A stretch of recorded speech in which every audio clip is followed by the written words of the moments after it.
we talked about this Donald Trump Foundation, and because the New York State Attorney filed a lawsuit against the foundation last Thursday.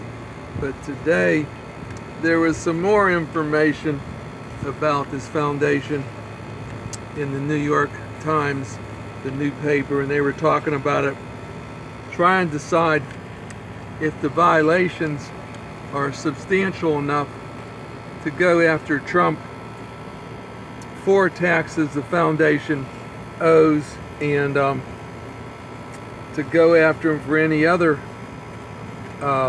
penalties, which could be taxes or could be criminal. As you know, a lot of money that come out of that, come out of the money in the foundation, like there was $258,000 was paid out to settle 2 private lawsuits, and then it made political contributions by paying $25,000 to the re-election campaign of PM Bondi, and these monies right there, and there are also some other monies, were not supposed to be used for anything but charitable purposes. You can't take monies that come into the charity, the foundation, and take it and pay it out on expenses that you might owe on some other things.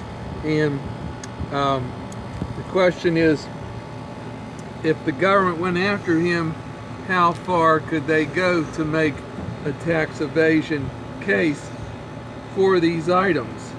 And they said there were several violations of this foundation, but the person writing the article in the New York Times now is an attorney and teacher, and he was also chief counsel for the IRS, specializing in non-profit organizations. So that's what we're talking about here, non-profit organizations, and they operate differently than mostly other companies. And there are several penalties that they could put on this money that was used for other purposes, and they could also hit Trump with a 10% tax to the value of the transaction. So what we're talking about here would be the misuse of a charity for personal and political purposes, which you can't use any of that money either and give it to somebody in a political campaign. They come into the charity, the foundation. You can't do that. And that's what they did with this $25,000 with this person, Mrs. Bondi. They gave her $25,000. She's running she's political, but how can you take money from a charity and give it to somebody that's political? Now, Trump had signed all the returns of this foundation up through 2014, but he didn't sign 2015 or 2016. And they say a lot of the violations that are coming up now were in 2016, but he didn't sign that return. So why come he didn't sign it? I don't know why he didn't sign it, but that would make acts of evasion harder to prove since he didn't sign the return.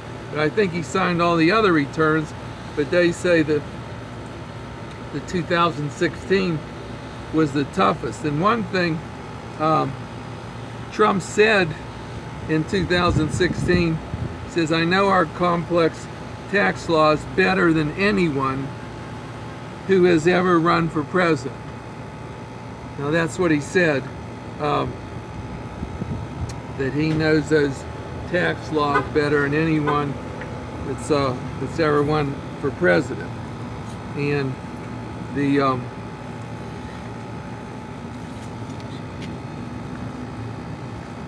the